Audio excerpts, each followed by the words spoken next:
บุญปีใหม่ลาวพศ2569ปีนี้อาจจะมาพร้อมกับสิ่งท้าทายหลายอย่างสำหรับพี่น้องประชาชนเนื่องจากสภาพเศรษฐกิจที่ฝืดเคืองค่าครองชีพสูงขึ้นเข้าของเครื่องใส่รวมไปถึงราคาน้ำมันที่แพงขึ้นซึ่งส่งผลกระทบโดยกงต่อการดำรงชีวิตและการจับจ่ายใส่สอยแต่ถึงจะเป็นแนวนั้นภาพบรรยากาศอยู่ที่วัดองค์แสนสุขารามบ้านสะแขเมืองไสเสถาแขวงอัตตปือ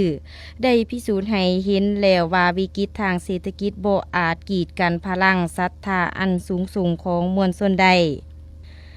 จากการลงพื้นที่เก็บกำข่าวในพิธีโหดสงพระพุทธรูปองค์แสนเมื่อวันที่14เมษาย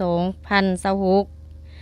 ทีมงานได้เข้าสัมภาษณ์ความหูซื้อของบรรดาผู้ค้าขายทีมา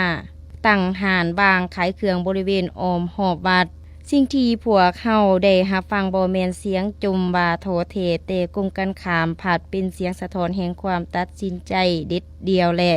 ความเหลื่อมใสศรัทธาอันแห่งกาที่มีต่อพระพุทธรูปองค์แสนอันเป็นศูนย์รวมจิตใจคู่บ้านคู่เมืองท่านนางจันไทยสุวรรณวงศ์หนึ่งในผู้ที่ขายดอกไม้ฝ่ายผูกแขนและนำอบน้ำหอม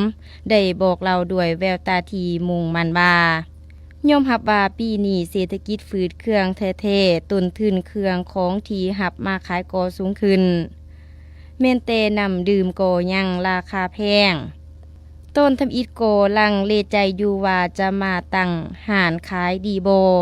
ย่านคนบ่มาย่านขายบ่ได้แต่สุดท้ายก็ตัดสินใจมา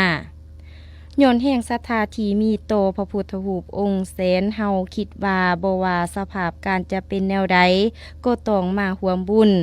มาอำนวยความสะดวกเรื่องดอกไม้น้ำหอมให้มวลชนได้ไปหดสงเพิ่น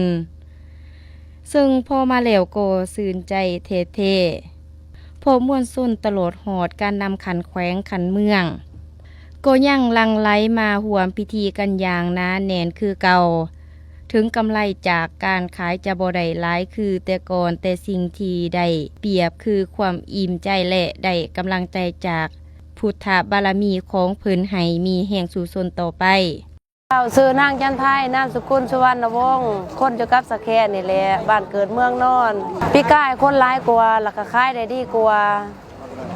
ปีนี้บ่หลายเป็นย้อนเศรษฐกิจนี่แหละเป็นย้อนน้ำมันแพงนั่นแหละลักๆเพิ่นศักดิ์สิทธิ์เด้ขอหยังก็ได้พ้นว่าซั่นซะขอพรขอบาหรือว่าบะหยังบะเรื่องลูกเรื่องผัวเรื่องหน้าที่การงานเรื่องหันเรื่องนี้ได้พ้นแท้เพิ่นช่วยเพิ่นโชดแท้เขาก็นิยมส้มสอบหั่นแหละคันสิว่าแล้วนับถือหั่นแหละพลังศรีศรัทธาหั่นแหละตามหน่อยตามหลายเฮาศรัทธาเท่าใดก็แล้วแต่ศรัทธาของเฮาหั่นแหละขณะเดียวกันผู้ค้าขายอีกหลายห้านก็แสดงความรู้สึกไปในทิศทางเดียวกันบ่าถึงรายรับอาจจะบ่หลวงหลายเมื่อเทียบใส่ต้นทุนแต่การได้มาตั้งห้านในงานนี้เปรียบเหมือนการมาเอาบุญและเอาสิริมงคลหลายคนเชื่อมั่นบ่า